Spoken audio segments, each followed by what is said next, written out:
얼마 전에 옆나라 일본의 총리가 바뀌었습니다. 아베 신조라고 하는 역대 최장수 총리가 건강상의 이유로 사퇴를 하고 그 밑에 관방 장관을 하던 스가 요시히데가 총리가 되었습니다. 보통 일본에 대해서 표현을 할 때 우리는 가깝고도 먼 나라라는 표현을 쓰기도 합니다. 가깝다고 하는 것은 당연히 지리적인 의미에서 그렇다는 것입니다.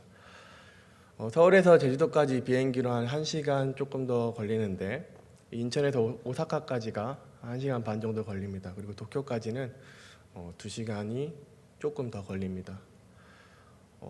그 기내식을 먹기에도 아까운 그런 짧은 거리에 일본과 한국이 위치하고 있습니다. 하지만 동시에 먼 나라라고 하는 것은 한국과 일본 그리고 일본과 한국 사이에 과거사적인 문제도 있지만 도저히 좁혀질 수 없는 정신의 차이, 감정의 차이, 그리고 의식의 차이가 있다는 것을 이야기합니다. 그런데 이것은 단순히 우리나라에게만 한정된 이야기는 아닌 것 같습니다. 일본은 기본적으로 섬나라이기 때문에 아주 특유한 독특한 정신문화가 있는데 이를 이해하기 위해서 서양의 학자들이 많은 연구들을 하였습니다. 이 연구들 가운데서 가장 권위 있는 연구 중에 하나가 바로 루스 베네딕트라고 하는 여성 학자가 쓴 국화와 칼이라는 책입니다. 이 책은 1944년 9월 미국 국무부에 의해서 일본이 태평양 전쟁에서 항복한 이후에 어떻게 반응할 것인지에 대해서 예측하기 위해서 일본인과 일본 문화에 대한 저서를 집필해 줄 것을 요청한 후에 쓴 책입니다. 이 책에서 베네딕트는 연구를 통해 서구 문화가 죄를 기초한 문화, 그러니까 길트 컬처인 반면에 일본의 문화는 수치를 바탕으로 한 문화, 쉐임 컬처라고 정의하였습니다. 여러분들도 잘 아시다시피 서구 세계는 아주 오랜 전통의 기독교 역사를 지니고 있습니다. 그래서 성경을 기초로 한 세계관과 가치관, 즉 죄에 대한 회개와 용서의 기독교적 문화가 아주 뿌리 깊게 자리 잡고 있는 것입니다. 그래서 서구 사람들은 죄를 짓고 그것을 지적받으면 잘못을 뉘우치고 회개하는 반면에 내세를 인정하지 않는 신도 중심의 일본인은 현세에서의 안녕과 행복만을 추구할 뿐 속죄의식은 낮고 죄의 뉘우침을 오히려 수치로 여긴다는 것입니다. 그래서 일본인들은 인간에 대해서는 물론 신에 대해서조차 죄를 고백하지 않으려 합니다. 그렇기 때문에 일본에서는 우리처럼 울면서 회개기도를 한다거나 혹은 카톨릭처럼 성당에 가서 고해성사를 한다는 식의 사고방식은 찾아볼 수 없다는 것이 그 책의 내용 중에 하나입니다. 오늘 저와 여러분이 보고 있는 본문은 그런 의미에서 아주 중요한 본문입니다. 앞서 언급한 서구 문화의 근간이 되는 이론을 결정적으로 제시한 사람은 바로 교부, 위대한 신학자 어거스틴입니다. 이 어거스틴이라는 사람이 원죄라고 하는 신학적인 개념을 정립했고 그 개념의 구체적인 근거 중에 하나가 바로 이 본문입니다. 원죄라고 하는 것은 교회를 다니는 사람들에게는 굉장히 친숙한 개념입니다. 한마디로 모든 사람은 날 때부터 죄인이라는 의미입니다. 아담과 하와가 에덴 동산에서 범죄한 이후 여기 앉아있는 저와 여러분들에게까지 싹 다 그 죄를 가지고 태어나서 그 죄를 가지고 살아가다가 결국에는 그 죄로 인해서 죽게 된다는 의미입니다. 바울은 이 1장에서 이것을 우리가 하나님의 진노 아래 놓여있다는 것으로 표현했습니다. 그런데 이 본문을 설명하기 위해서는 당시의 상황에 대해서 제대로 이해할 필요가 있습니다. 기독교 초기, 그러니까 예수 그리스도께서 승천하시고 나서만을 기준으로 해서 기독교 초기 당시에는 주로 이스라엘 사람들이 교회를 다녔습니다. 예수님께서도 마태복음 15장 24절에서 나는 이스라엘 집에 잃어버린 양 외에는 다른 데로 보내어지지 아니하였노라 라고 말씀하신 것처럼 원래 기독교는 우선적으로 이스라엘 사람들을 대상으로 한 것이었습니다. 그래서 당시에 로마 제국의 입장에서는 기독교는 그냥 유대교에서 떨어져 나온 하나의 분파 정도로 인식을 하게 되었고, 그래서 얼마 전에 처형된 나사렛 예수를 믿는 집단 정도로 인식되었습니다.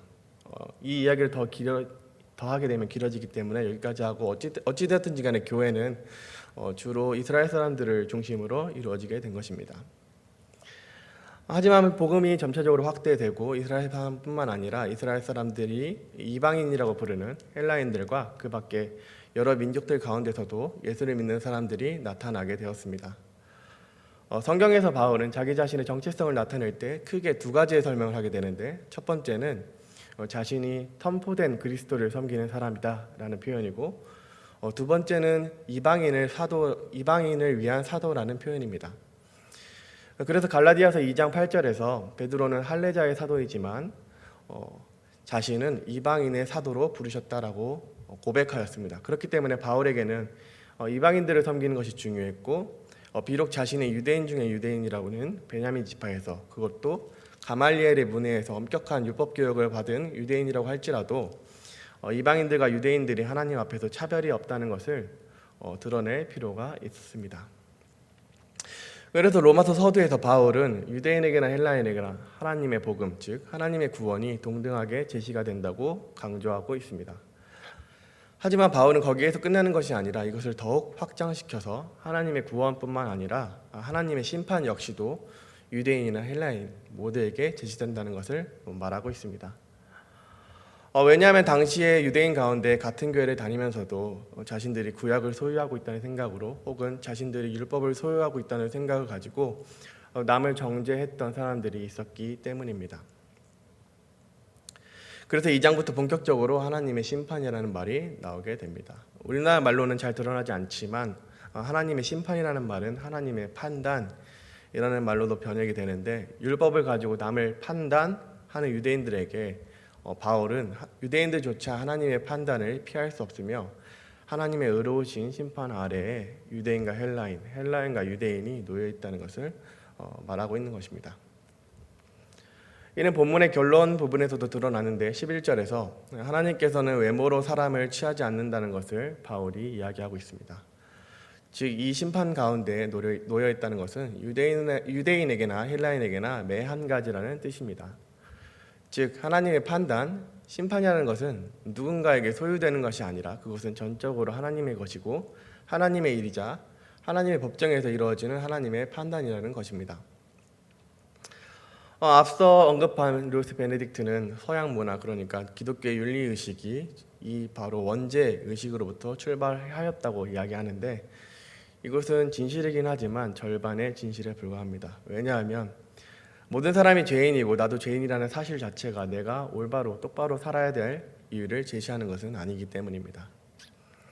기본적으로 여기에는 두 가지가 결여되어 있는데, 하나는 내가 올바르게 산다는 것이 과연 무엇일까라고 하는 그 기준이 모호하다는 것입니다. 내가 어떤 행동을 할 때 어떠한 것이 옳은 행동이고 어떠한 것이 그른 행동인지 그것에 대한 기준이 모호합니다. 예를 들어 애들을 보면 애들은 대체적으로 어떤 행동이 옳은지 그른지를 잘 모르기 때문에 본능적인 이기심에 의해서 행동을 하게 되는데, 양육 과정에서 이것이 어느 정도 해소가 되긴 합니다. 그래서 근데 가만히 보면 아이들의 어떻게 보면 그런 이기적인 이기심, 그러니까 배고프면 울고 자기 장난감을 누가 먼저 가져가면 또 뺏거나 아니면 울고, 혹은 자신이 힘이 있으면 가서 싸워서 빼앗기도 하고, 이런 것들이 유치해 보이지만 사실은 이런 유치한 행동들 자체는 어른들에게서도 크게 볼 수 있는 현상입니다. 어린이 되면 배고픔을 잘 참는 게 아니라 그냥 배고파도 그걸 표현하지 않는 게 나의 체면이나 위신을 세우는데 더 도움이 되기 때문에 그렇게 행동하는 것일 수도 있습니다. 그러니까 어린이 된다는 것은 사실은 체면과 위신을 알아가는 것 외에는 그렇게 어떤 의미도 없는 것일 수도 있습니다. 두 번째로 또 하나는 내가 올바로 살아서 무엇을 얻을 수 있는가가 불분명하다는 것입니다. 올바로 정직하게 살면 과연 이 세상에서 잘 살게 될까요? 물론 문화 수준에 따라 다르고 또 법에 따라 다르고 나라마다 다르지만 올바르고 정직하게 산다고 해서 그것이 꼭 세상에서 무언가를 얻을 수 있다는 개념은 이 세상에서만큼은 존재하지 않습니다. 우리가 드라마를 볼 때 권선징악을 보고 싶어 하죠. 그리고 많은 드라마들이 권선징악을 이야기하고 또 표현해냅니다. 하지만 반대로 우리가 그것을 보고 싶어 하는 이유가 실제 세상에서는 그렇지 않은 경우가 훨씬 더 많기 때문입니다. 한마디로 도덕적으로 산다는 것은 손해를 보고 산다는 것입니다. 도덕적으로 살기 위해서는 내가 손해를 봐야 한다는 것이 이 세상의 불의한 현실입니다. 그렇다면 기독교 윤리의식의 나머지 절반이자 완성은 어디 있을까요? 그것은 바로 하나님의 심판이라는 개념에 있습니다. 시간적으로 보았을 때 하나님의 심판은 바울에게나 저와 여러분에게나 미래에 속한, 즉 종말에 속한 개념입니다. 실제로 그것이 맞습니다. 예수님께서는 그냥 승천하신 것이 아니라 내가 다시 오겠다라고 약속을 하시면서 떠나셨기 때문입니다. 예수께서 다시 오실 때 그분께서는 이제 시간상으로는 구속주로 오시는 것이 아니라 이제는 이 세상을 심판하시기 위한 심판주로 오신다는 사실입니다. 하지만 이것은 단순히 미래가 아니라 조금 많이 어려운 표현이지만 현재화된 미래입니다. 그러니까 이 종말론은 단순히 종말, 그러니까 이 세상의 마지막 때에 일어날 어떤 일이 벌어지는가에 대한 내용이 아니라 이 종말론에 따라서 우리의 신앙생활이 결정이 됩니다. 예를 들어 대표적으로 시한부 종말론을 가지고 계신 분들, 제가 이제 3살 때라서 잘 기억이 나지 않는데 1992년에 일어난 다미 선교회 사건에 대해서 여러분들 중에 저보다 나이가 많으시니까 아마 기억하고 계시는 분들이 많으실 것입니다. 이른바 10월 28일 날 지구가 멸망하고 예수께서 다시 오신다고 이야기하면서 이른바 휴거를 기대하던 사건인데, 이 사건은 사회적으로 매우 큰 파장을 일으킨 사건이었습니다. 제가 3살 때 일어난 일이라서 자료를 좀 찾아보니까 이런 일들이 있었다고 합니다. 철도 공무원이 시한부 종말론의 설교 테이프를 열차 안에서 틀고 해직되고, 또 해직된 공무원이 그 퇴직금 자체를 또 교회에 헌납을 하고 또 2 자녀를 데리고 잠적하는 사건이 있었다고 합니다. 또 마포구 합정동에서는, 서울이죠, 30대였던 부부가 중학교 1학년인 아이들을 데리고 경남 지역에 선교를 하겠다고 간출을 한 사건이 있었습니다.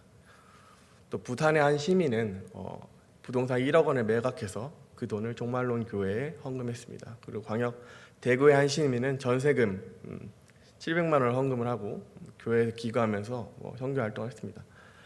여러 가지 사건들이 있었습니다. 그래서 경찰이 확인한 종말론의 피해는 약 100여 건에 달했던 걸로 나타나고 있습니다. 물론 그날에 예수님은 오지 않으셨고 저와 여러분은 아직까지도 교회에 남아 있습니다. 물론 이것이 사이비 종말론이긴 하지만 이 사건 자체는 교회를 다니고 있는 사람들에게 종말이라는 개념이 어떤 의미를 가지고 있는지를 여실하게 잘 보여주고 있는 사건이라고 할 수 있습니다.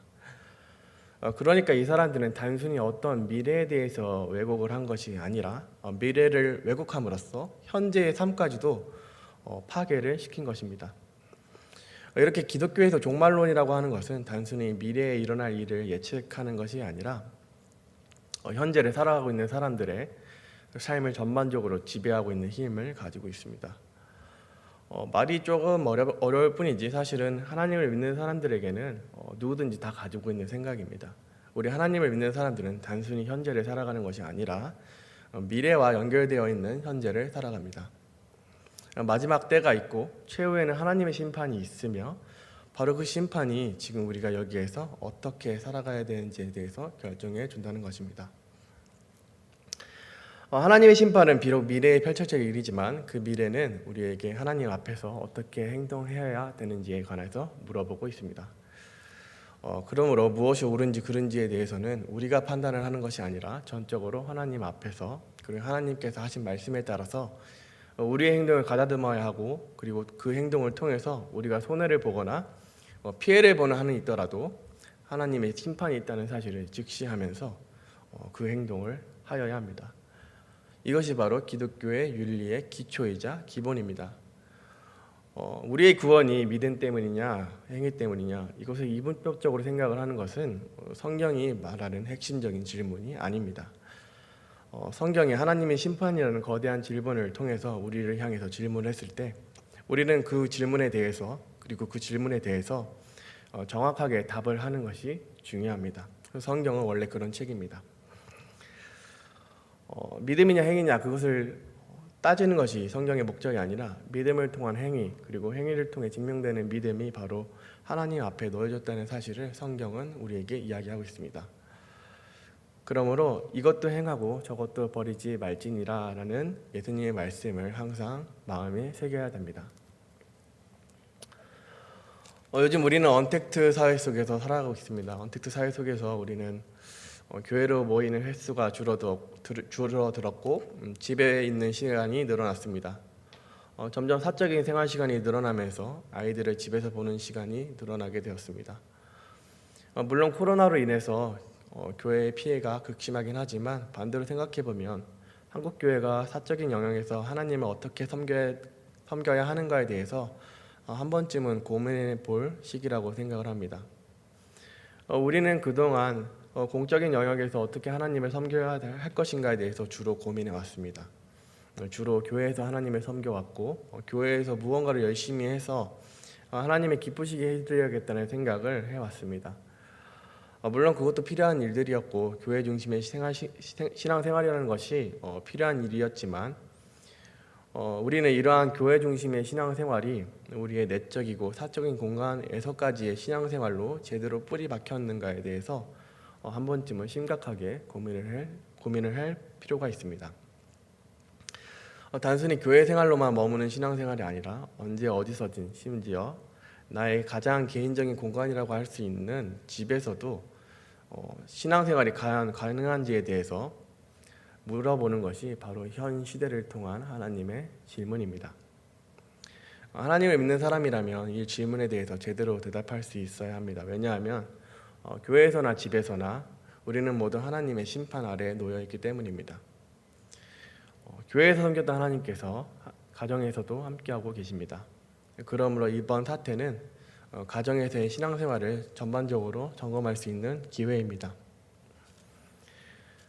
내가 혼자서 성경을 얼마나 읽고 있는지, 배우자에게 나는 신앙적으로 이야기하거나 기댈 만한 사람인지, 가정에서의 나는 아이들에게 신앙의 모범이 되어주는지, 아이들의 신앙 상태에 대해서 내가 얼마나 신경을 쓰고 있는지, 평소 담임 목사님의 설교를 한 주가 얼마나 기억해서 그대로 살려고 노력을 하고 있는지, 내 주변의 이웃들에게 예수 믿는 사람으로서의 나는 어떠한 사람인지, 이러한 개인 신앙의 본질적인 부분들을 스스로 질문해 볼 수 있는 귀중한 기회가 저와 여러분 앞에 놓여 있습니다.